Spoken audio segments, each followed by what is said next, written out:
Mr. Chair, yes or no? Davao style. Do not ask me to answer yes or no. You are not an investigator. Do not control my answer. Kung Your Honor, this is not an inquisition.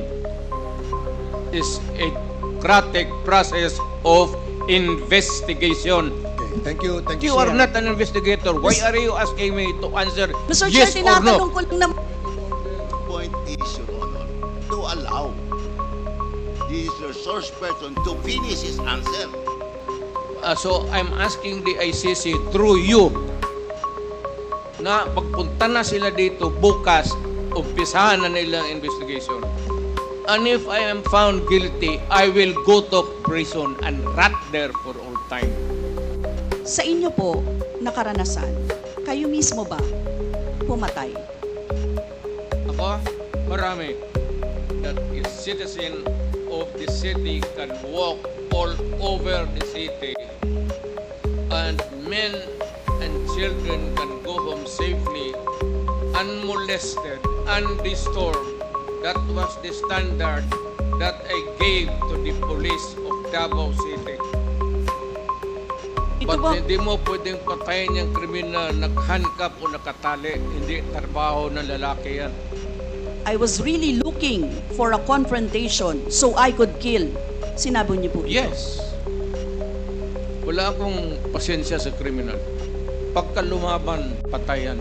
Hindi, I'm asking the ICC to hurry up.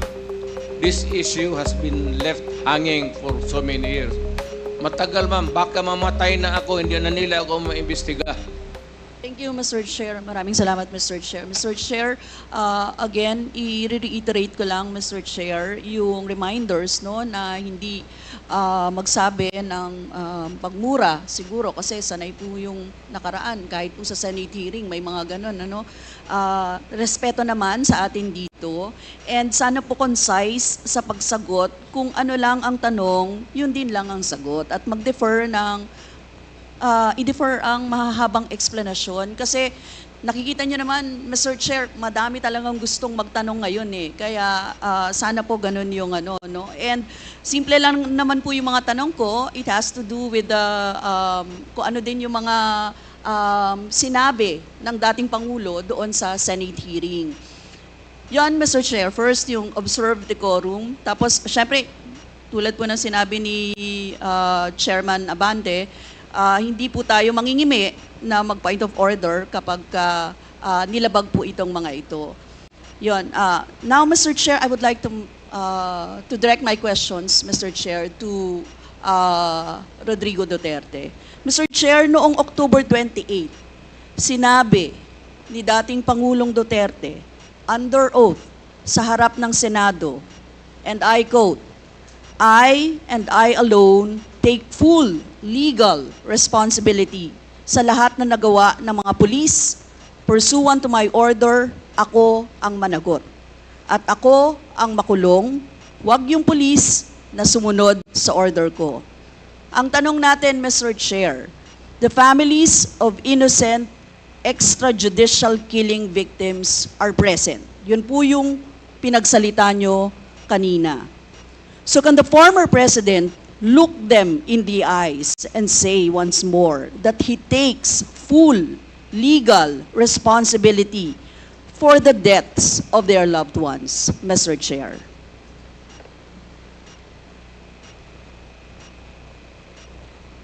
Mr. President, can you? What's the question? What is the question? Can you repeat the question? Mr. Chair, sinabi niya po na full responsibility. So, Mr. Chair, totoo ba yan? Correct. Very correct. Since I was a president, and there was this, until now, serious problem about drugs, I had to issue or make a policy statement about drugs. At all that happened, yung nangyari pursuant to my order to stop the drug problem in this country, akin yun. akin na akin yun. Ako ang nagbigay ng order kasi ginawa nila illegal or legal, akin yun. Thank you, Mr. Chair. I take full responsibility for it. Thank you, Mr. Chair. Yun po yung tanong ko. Yung families of innocent extrajudicial killings, kayo din. File the case in court. Mr. Walang Chair. problema. Nandiyan ang korte. Yes, Mr. Chair. Second question ko. Responsable kayo kasi polisiya nyo yon. Kumbaga, tatak Duterte. Dahil polisiya nyo rin yan, tama ba? Sa Davao. Nung nasa Davao pa kayo. Tama ba na tawagin po itong Davao model or Davao style?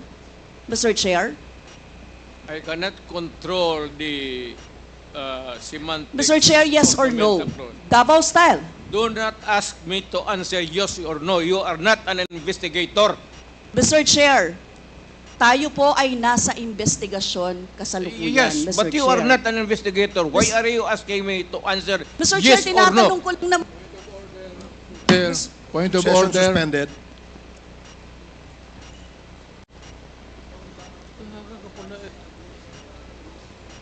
Point of order, Mr. Chair.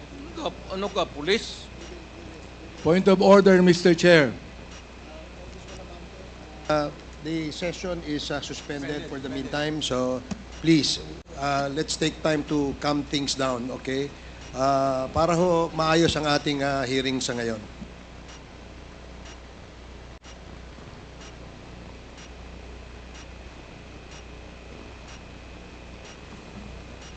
Hearing is resumed. Please proceed, Congresswoman Rosas. Yes, Mr. Chair. Napakasimple lang po ng tanong ko. Tinatanong ko lang po kung yes or no, Davao style ba yung inyong modelo. Mr. Chair, ayaw niya sagutin. So, Mr. Chair, hindi ko maintindihan yon. I'm What is sorry, your personality, Your Honor?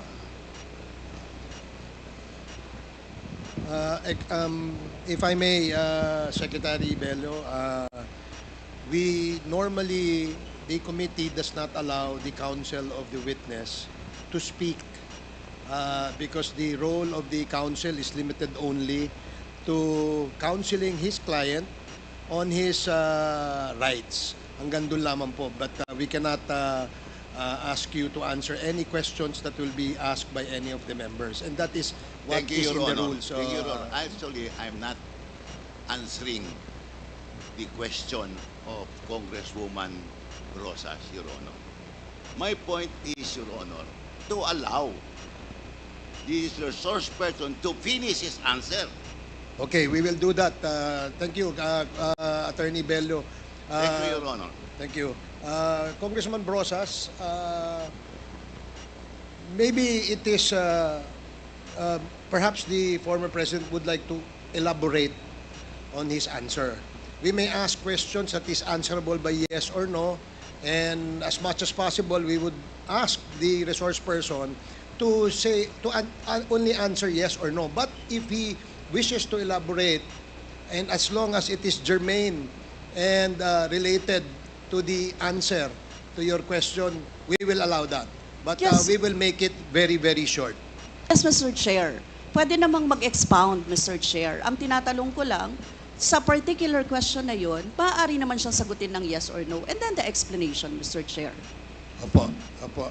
Mr. Do Pres- not control my answer, kung Your Honor. This is not an inquisition. It's a democratic process of investigation. Okay, thank you, Mr. President. Sana po, if there are questions that will be propounded by the members, hopefully, medyo, kung gusto po natin mag-elaborate, we will allow that, provided that kung maaari po sanang iksian lamang po natin nang sa ganun, no, malinaw. And for the members who wish to ask questions that are answerable by yes or no, please make the questions very clear para ho masagot po ng yes or no. Your Honors. So I hope para humaayos yung ating patakbo ng ating hearing sa ngayon. So please proceed, Congresswoman Brosas. Yes, Mr. Chair. Mr. Chair, ang tanong ko, sinasabi nyo rin na ang war on drugs ay talagang utos nyo. Diba? Pag sinabing war on drugs, Duterte yan. Sa inyo na nadikit yan. Unless, eto po, tanong na pwede nyo i-expound. May iba kayong gustong itawag doon? Meron po ba kayong gustong ibang itawag doon? Wala na po. Sabi ko, I assume full responsibility for whatever happened in the actions taken by the law enforcement agencies of this country to stop the drugs or the serious problem of the drugs affecting our people.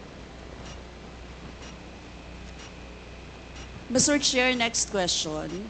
Nung naging mayor po kayo, sabi nyo naging safe ang Davao. Tama po ba? That would be that should be answered by a third person. I would not be answering that. It would be presumptuous of me to conclude. Hindi ako magsabi. I never said that Davao City was not publicly. Mr. Chair, as mayor, masasabi nyo na naging safe ang Davao sa panahon nyo? Talaga. Kasi Talaga. walang kriminal sa kalye, Talaga. walang snatcher, Walang snatcher. walang akyat bahay, Walang akyat bahay. walang magnanakaw, Walang magnanakaw. walang mamamatay tao. Walang mamatay tao. So yun po lahat? Yes. Oh. So walang mga kriminal o walang insidente ng kriminalidad, bakit po? Merong mga incident, not totally. It would be a dream of a city not to have any criminal incidents or violence. Pero overall, Davao City was safe. If the test or standard would be that a citizen of the city can walk all over the city and men and children can go home safely, unmolested, undisturbed. That was the standard that I gave to the police of Davao City. Mr. Chair, I would like to ask, no? Hindi ba nagkandamatay sila sa panahon na yon?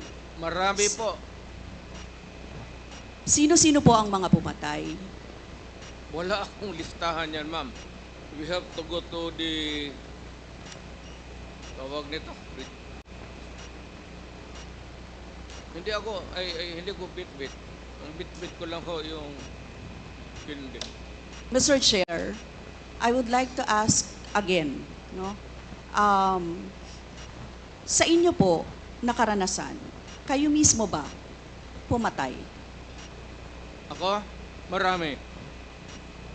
Mga 6 o 7. So Ewan what- ko kung natuluyan yung hindi ko na follow up sa hospital kung natuluyan. Quote ko lang, ipaalala ko ulit, Mr. Chair, kasi mula din ito sa Senate hearings, ano? I-quote ko lang po kayo, in Davao, I used to do it personally, just to show to the guys that if I can do it, why can't you? Correct. Sinabi niyo po yan sa mga business leaders sa meeting sa Manila. At kung paano niyo ginode ang mga police officers to gun down suspects. Tama po ba? Yes, if they present a violent resistance. That's the only thing that you can kill the criminal if you are personally in danger of losing your life too. Ito But ba- hindi mo pwedeng patayin yung kriminal, nakahandcuff o nakatali. Hindi trabaho ng lalaki yan.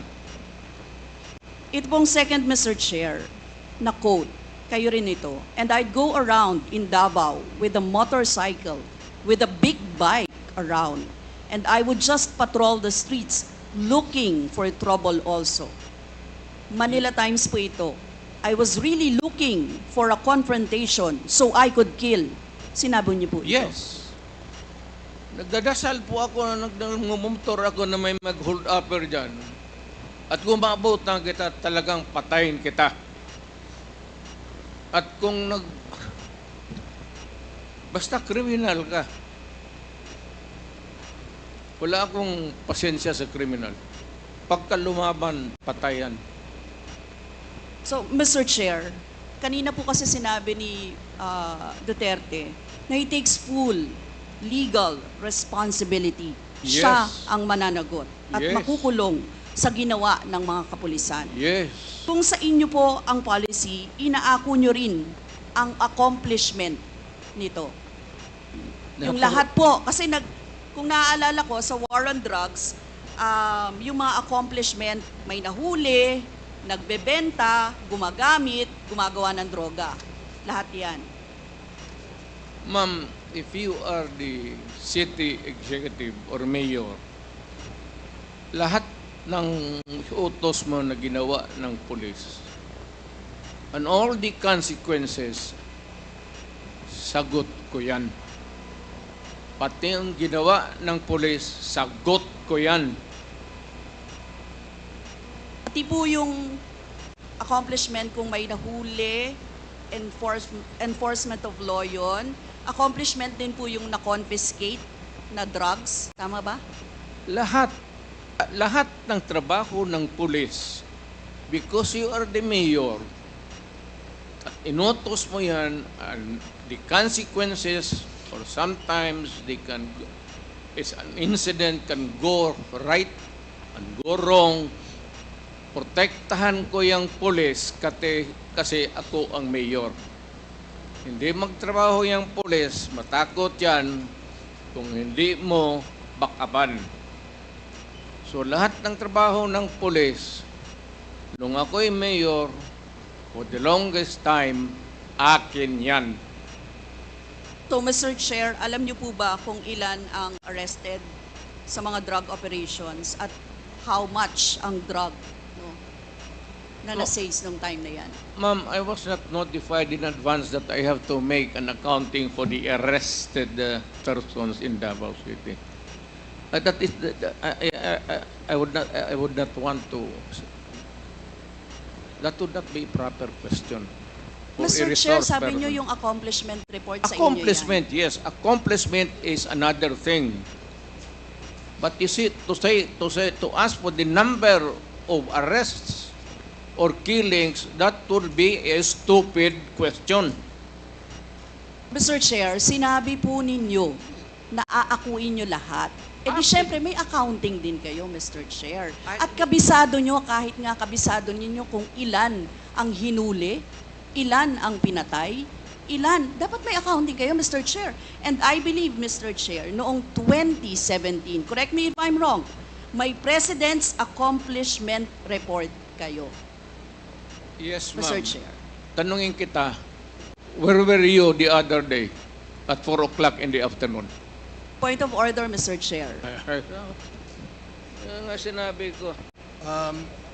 Yes, may I remind our resource person, Mr. President, maaari po ay wag po, iwasan po natin magtanong sa ating po mga membro. Please answer the questions lamang po at refrain from asking questions to the members of Congress. Yan po ang nakasaad sa ating rules. Please continue, Congresswoman Brosas. Thank you, Mr. Chair. I'm sure alam po yan no, ng former President kasi siya ay naging miyembro din ng Kongreso, Mr. Chair. Yes. Yes, Mr. Chair, 2017 President Accomplishment Report meron, sinabi nyo rin naman. Ngayon, Mr. Chair, kung ganon, handang mag-cooperate ba ang dating Pangulo sa lahat ng investigations na gagawin, Mr. Chair? All investigations. What do you mean by lahat?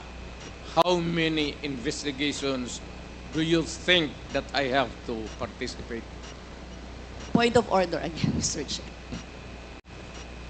That's a 1 minute suspension. walang pre.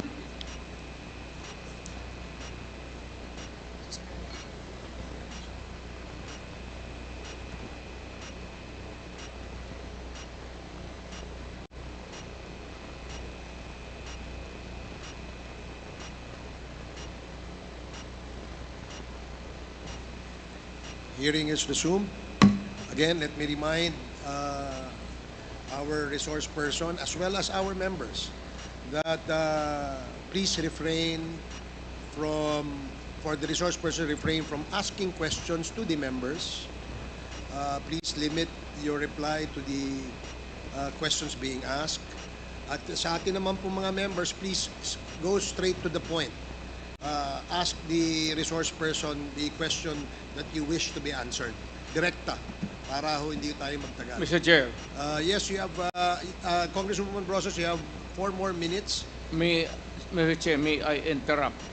Uh, I am asking the... Is this related, Mr. President, Yes, to the it is question? related. I am asking yung tatanong to lay the predicate first Okay, before, sige po. para hindi tayo mawala. Sige po. Congresswoman Brosas, I hope you can consider the opinion of the resource person by laying the predicate before you ask the question directly to the former president. Yes, Mr. Chair. Mr. Chair, siguro tatanong ko na lang diretso, Mr. Chair. Yung former president ba ay willing na mag-cooperate sa investigation sa ICC? Kaugnay dito. ICC, ma'am. I'm asking the ICC to hurry up, and if possible, they can come here and start the investigation tomorrow. This issue has been left hanging for so many years. Matagal, ma'am, baka mamatay na ako, hindi na nila ako maimbestiga. So I'm asking the ICC through you na magpunta na sila dito bukas, umpisahan na nilang investigation. And if I am found guilty, I will go to prison and rot there for all time.